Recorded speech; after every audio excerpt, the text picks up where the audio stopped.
Hi there you guys, my name is Bryanna Molina and welcome to my channel, or welcome back to my channel.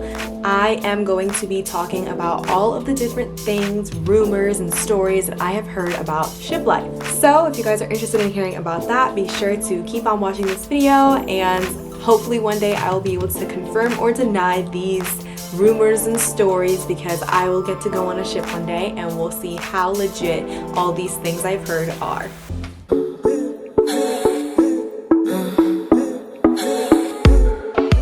So I am a Navy direct support sailor, so I can go onto a ship for a few months at a time, sometimes vary more than a few, sometimes 6, 7, 8 months, just depending on the ship that I go on and what they need me for. I am able to talk about this not from experience, but from what I've heard from like my fellow sailors and coworkers and stuff like that. So I really wanted to sit down and make this video prior to me going out on the ship, so that after I am living on the ship one day and go on a deployment, I can then be like, yeah, that was so true, or oh, for me this is what happens. As far as what I've heard, I think the biggest scariest things you hear about the ship is the bathrooms, the foods, and where you sleep, because that's basically all you have on the ship. So heading right into the first thing, we can talk about the racks and berthing. So males and females are obviously separated and they go into separate berthings, and in the berthings it's like 3 racks high, and from what I hear, you cannot even like sit up in your rack. So that's how small that space is. It's like a twin bed, and then you just kind of like lay there to go to sleep, and you have to like slide in and out of there, and you can't even sit up. So it's not a lot of space. I'm kind of stressed about that because I definitely love, vlogging and editing my videos, and especially like when I have downtime, I feel like I will be like in my rack. I don't know where else I'm gonna be, and I'm like worried because it's not a lot of space to sit up and like be editing or typing or anything. So that's definitely a little worrisome. I have heard of some ships having like L racks, and that means that you can sit up. So like this is your legs and this is your body, so you can actually sit up if it's an L rack, but not every ship is like that, and I think it's only like newer ships that are like that, so I don't know. So continuing on with berthing, of course the other thing that people tell you is do not bring a lot. Do not bring a lot of things. You do not have a lot of space. If you have seen boot camp videos or even been on like a Navy ship before, or I don't know how you would have do that unless you're like an active duty sailor, but if you have seen the size of like a twin bed or a twin rack that they have like in boot camp, it lifts up, and under that bed is the space that you have. That's it. So you have to fit your uniforms, you have to fit your boots if you're not wearing them. Maybe when you're going to shower, you want to make sure that those are put away. You have to fit your actual bags that you use to travel with, so your sea bags, everything that you use and have with you, you have to fit it in there, and it's like not a lot of space. I have heard that a lot of people do get like one locker that is like in the berthing area, not right by the bed, but it's like an extra locker so you can store other things. The other thing is berthing is always dark. That's what I've also heard because of the different schedules that everybody is on. So because of everyone having different schedules, they always make sure it's really dim in there. Like there's only very limited, dull, I think even red lighting or something. So I have heard people, falling, dropping things, losing things. You have to have a flashlight. All these things you have to like keep in the back of your mind. So I'm definitely stressed out about the berthing situation. So moving on to the next topic would probably be the head or the bathroom. I have heard horror stories about the heads on the ship. I have heard stories of when the head is connected to the berthing, because that's another thing. All of the heads, like all of the bathrooms, are not always attached. So sometimes you're gonna have to get out of like berthing, out of your rack, and walk across a hallway or two, and then you'll find the bathroom. So that's one concern, like that I'm not gonna be able to just go to the bathroom whenever I need to. But the other concern is that if it is attached to the berthing, I have heard horror stories of like plumbing going wrong and clogging, and that like the water will be overflowing out of toilets and showers, and then it'll even actually start creeping into the berthing. So if you're a bottom rack, all your stuff that's inside of your rack could get destroyed from the bathroom. So I'm like terrified of that happening. I almost hope that I don't have a bathroom that is attached to my berthing.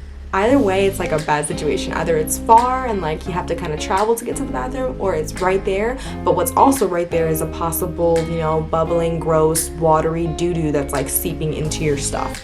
So I'm just gonna say I would rather travel than have that risk, of it being right there next to all my stuff. Other things I have heard about the bathroom, I think a comparison that my friend used was it's like a Walmart bathroom but smaller and dirtier, and I was like, that's terrible. So I'm really stressed out to see like how bad these bathrooms are. I hear the showers are just gross, like shower shoes, like it's not like an option. If you forget your shower shoes, you might as well just not shower, because you don't want to be walking around in that. Like, it just sounds disgusting. So that's basically it for the bathrooms. I haven't heard anything as far as like what the actual toilets are like, other than they possibly clog sometimes, and I haven't heard anything about the sinks. All I've really heard bad about is that those showers are really dirty and nasty. Another thing that I know that is really horrible that's going to be on the ship is that if you start running out of water, they will cut down water for the showers. So you could end up not having like a lot of time to shower depending on how long you guys are out to sea. I will let you guys know like how long I get to shower and stuff like that, because as of right now, people don't really give me a solid answer. I'm like, well, how long do you get to shower? And they're like, I mean, as long as you really need, but just be mindful that they could, cut down water, and then, you will have probably less than 10 minutes, just depending. It all depends. Everything all depends. And I'm just like, just tell me an answer. So I really don't know. Until I go living on the ship, I don't know how long I really get to shower, and I don't know if I'll have to experience like them cutting down on the water, which would just be traumatizing to say the least for me. That was everything that I've heard about the head or the bathroom. I think the next thing that I've probably heard about is just the galley, the food. Oh my gosh, I have heard that the ship food is just awful, and that is coming from people who are not really picky eaters, and I am just kind of scared because from what I hear, it's just terrible. It's just terrible. I don't know why it's so bad, and I think occasionally people have been like, oh my gosh, we had this one really great meal, and I'm like, oh, okay, so there's hope. And they're like, yeah, we had it on like Christmas or Thanksgiving. I'm like, oh, so take like a major holiday for you guys to get like somewhat good food. So you have to realize when you're out on a ship, the ship could be out like to sea for months at a time, so all the food that you eat is going to be like not really, I don't want to say unhealthy, but it's not going to be fresh foods. You're not going to have like fresh like veggies or fruits and stuff like that. You might at the beginning of your deployment, from what I've heard, but as soon as like time starts passing, they just start running out of that stuff, and they're going to start feeding you like the non-perishables. I hear that there is a lot of rice, and from what I have heard, it is either overcooked, so really wet and sloppy and gross, or it's like completely undercooked and rock hard and like you don't even want to eat it. If you are a coffee lover, I hear that creamer just disappears after like a week or two on the ship. Like, bring your own creamers because it's going to run out. I guess the only positive side note to the food situation on the ship is that they usually have ship stores on the ship, and that's where you can get basically junk food, the ramen noodle cups that I actually really like those. You can get snacks, you can get all that stuff. That's always an option. It's not healthy. I don't feel like going out on a deployment is where you're gonna get your healthiest. You might lose a little weight just because you eat less. There's not as much snacking and stuff like that, or you could gain weight because there could be snacking like that if you're visiting the ship store every day. It's all on how you handle yourself during deployment. If you just eat the 3 meals that they give you a day, and because it's not that good, you don't probably eat most of it, then you'll probably lose weight. If you pick at those 3 meals that they give you a day and you snack a lot and get a lot of stuff from the ship store, then yeah, you're probably gonna gain weight. So moving into the next subject, which kind of also has to do with the weight, is definitely like the gyms. I have heard that the gyms are decent-ish. It's just sometimes when the ship is moving, like the rocking of the ship makes it hard to work out. Also, I have heard that depending on what ships that you go on, like in how big the ship is and how busy it is, you may just never want to work out anyways because it's so packed. Like, there's always people in the gym. So that part is definitely concerning for me because I definitely do not want to like not go to the gym and not work out. I've been pretty decent about going to work out regularly in the gym since joining the military, and I feel like it has improved my health immensely, just tremendous. I never used to do weights at all. I used to run here and there, and I always liked yoga, so I'm flexible, but I never ever touched weights. I never knew how to do any of those exercises. I never wanted to risk my life on doing any of those machine exercises. I was like, yeah, that's not for me. But once I got to Hawaii, that's when I really started going to the gym and learning how to use the equipment, and I've noticed like a huge difference, and it is really nice to like see your weight going up or see improvements. So I definitely don't want to lose all of that just because I have to go on deployment, so we will see. I definitely know that you're allowed to have your phones in the gym because you get to listen to music, so I will definitely be recording as much as I can just to give you guys a look into that ship life when I do go on deployment, because I know I'm curious. I want to know what it looks like. I want to know what equipment they have, and I am excited to see my experience going out on a ship and like being able to come back and like you know, debunk some of these myths or legends or confirm them, unfortunately. So we will see which one it is. Overall, guys, that's basically what I think is like the main things about going on a Navy deployment. The only other random things that I have been told about being a ship is I got told that your music, like when you go 30 days without ever connecting to a like cell tower or something, or turning on your Wi-Fi or whatever, all your like music on Spotify and iTunes will like just disappear. And I had no idea. I had never heard of this idea until one day they were like, yeah, and it gets so boring, make sure you have movies because, you know, your music will go away. I'm like, my music will go away? And they're like, yeah, if you're like out to sea and you don't have Wi-Fi or cellular like connectivity, your music after 30 days of not like accessing that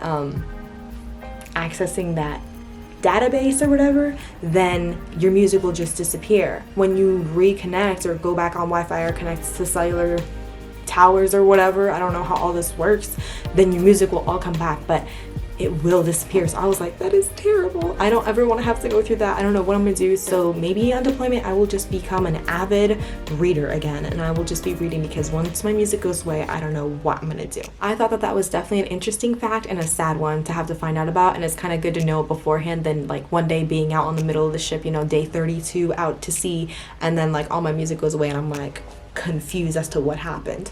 So I was glad that I did hear about that, but you know, I think that, you know, I'll get over it by preparing myself with other entertainment. So you guys, that was basically my video today. Again, these are all things that I have just heard. Everything that has been told to me or that I've heard others talking about in the office because they've been on ships before. I never have. I haven't gone on deployment. I know my time will come, so I definitely look forward to experiencing these things firsthand and also sharing my experiences with you all into seeing a glimpse into this Navy lifestyle, whether it's deciding you want it for you or it's just fun to watch, or for the family and friends who just are like nosy.